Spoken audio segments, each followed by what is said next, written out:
Qardaşlar, Sumqayıtda, Meri Hicamada manual terapiyadayım.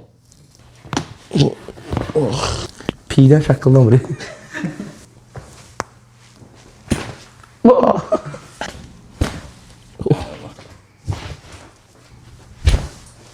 Qolum səncə oldu qardaşım. Əlimi üstə yatarsan, gizildiyərik. Səhər saat 7-də 6-da durursan, nə qolum açılsın.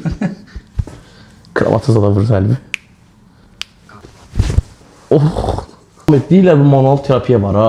O qolu, çiyini zaten başını bırak. Əsas başlayır. Dartırsan 10 santim uzanır adam. Özümü sıkıntı.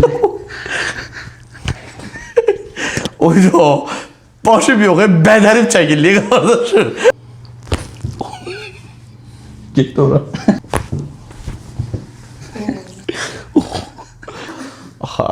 Rahat. Oy.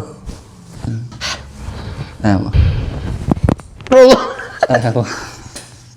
Bir dənə yer qaldı özüm elədim, gördünüz şak. Oyda öldüm ezmə. Bu kim icad eləyib belə? Köpək oğlu iki tayı. Sən özü eləyib qardaşım belə.